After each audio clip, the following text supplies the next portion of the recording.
Praise Lord. ദൈവത്തിൻ്റെ അതിപരിശുദ്ധമായ നാമം വാഴ്ത്തപ്പെടുമാറാകട്ടെ. ലൂക്കോസിൻ്റെ സുവിശേഷം 6-38 കൊടുക്കുവീൻ എന്നാൽ നിങ്ങൾക്ക് കിട്ടും, അമർത്തി കുലുക്കി കവിയുന്നൊരു നല്ല അളവ് നിങ്ങളുടെ മടിയിൽ തരും, നിങ്ങളും അളക്കുന്ന അളവിനാൽ നിങ്ങൾക്കും അളന്ന് കിട്ടും. ദൈവം തന്നിട്ടുള്ള സാമ്പത്തിക അനുഗ്രഹങ്ങൾ ദൈവനാമമഹത്വത്തിനായി നൽകി സുവിശേഷ പ്രവർത്തനങ്ങളെ സഹായിക്കുന്ന അനേകം സഹോദരങ്ങൾ നമ്മുടെ മധ്യത്തിലുണ്ട്.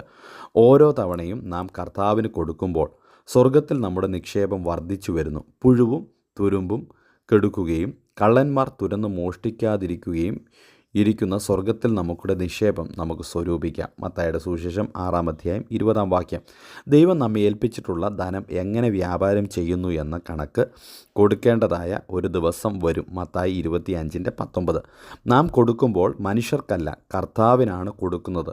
ദാവീദ് പറയുന്നത് പോലെ, നിൻ്റെ കയ്യിൽ നിന്ന് വാങ്ങി ഞങ്ങൾ നിനക്ക് തരുന്നു. 1 ദിനവൃത്താന്തം 29:14 എന്നു മാത്രമാണ് നമുക്ക് പറയുവാനുള്ളത്.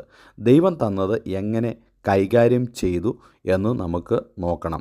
നല്ലവനും വിശ്വസ്തനുമായ ദാസനെ എന്ന വിളി കേൾപ്പാൻ നാം ഒരുക്കമുള്ളവരായി അങ്ങനെ ചെയ്യുന്നവരാകണം. താലന്ത് കിട്ടിയ മനുഷ്യൻ അത് മറച്ചു വെച്ച് തനിക്ക് പ്രയോജനമില്ല, മറ്റുള്ളവർക്കും പ്രയോജനമില്ല. അത് പാടില്ല. നമ്മുടെ കഴിവിനനുസരിച്ച് ദൈവനാമ മഹത്വത്തിനനുസരിച്ച് കൊടുക്കുവാൻ ദൈവനാമം മഹത്വപ്പെടുവാനും ഇടയായിത്തീരും. മറ്റുള്ളവർക്കത് ആശ്വാസമായിത്തീരും, മറ്റുള്ളവർക്കത് അനുഗ്രഹമായിത്തീരും. വിശ്വസ്തയോടെ നമ്മുടെ ധനം കൈകാര്യം ചെയ്യാം.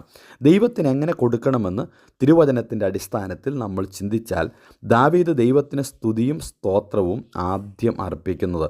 കൊടുക്കുവാൻ ബലപ്പെടുത്തിയ ദൈവത്തെ സ്തുതിക്കുന്നു. ധനവും സമ്പത്തും ദൈവത്തിൽ നിന്നാണ് നമുക്ക് ലഭിക്കുന്നത്. ദൈവത്തിൻ്റെ കയ്യിൽ നിന്ന് വാങ്ങി നാം ദൈവത്തിന് കൊടുക്കുന്നു. ആകയാൽ കൊടുക്കുവാൻ നമ്മെ പ്രാപ്തനാക്കിയ ദൈവത്തെ സ്തുതിച്ച് മഹത്വപ്പെടുത്തി നന്ദി കരേറ്റി നാം മുൻപോട്ട് പോകണം. ദൈവത്തിന് ലോഭമായി കൊടുക്കണം. അവൻ ഹൃദയത്തിൽ നിശ്ചയിച്ചതുപോലെ വേണം കൊടുക്കുവാൻ. തീരുമാനിച്ച അത്രയും തന്നെ കൊടുക്കണം. ഒട്ടും കുറയ്ക്കരുത്. ഇത്രയും കൊടുക്കേണ്ടി വന്നല്ലോ എന്ന സങ്കടത്തോടു കൂടെ കൊടുക്കരുത്. മറ്റൊരാളുടെ നിർബന്ധം മൂലവുമാകരുത്. സന്തോഷത്തോടെ കൊടുക്കുക. ദൈവം സ്നേഹിക്കുകയും ദൈവം ആർക്കും കടക്കാരനായിരിക്കുകയില്ല, ധാരാളമായി തിരിച്ചു തരും എന്ന് തിരുവചനം നമ്മെ പഠിപ്പിക്കുന്നു.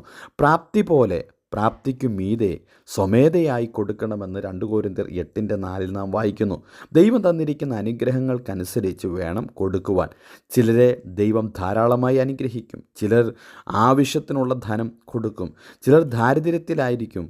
മക്കതോനിയയിലെ വിശ്വാസികൾ കഷ്ടവും മഹാദാരിദ്ര്യവും ഉണ്ടായിരുന്നു, എങ്കിലും അവരുടെ സന്തോഷ സമൃദ്ധി അവർക്കുണ്ടായിരുന്നു എന്ന് തിരുവചനത്തിൽ നാം വായിക്കുന്നു. എങ്കിൽ വിശുദ്ധന്മാരെ സഹായിക്കുന്നതിനുള്ള കാര്യത്തിൽ അവർ വളരെ താല്പര്യം കാണിച്ചതുപോലെ നമുക്കും ദൈവത്തിനു വേണ്ടി ദൈവഹിതത്തിന് അനുസരിച്ച് നമുക്ക് കൊടുക്കാം. കർത്താവ് എല്ലാവരെയും സഹായിക്കട്ടെ.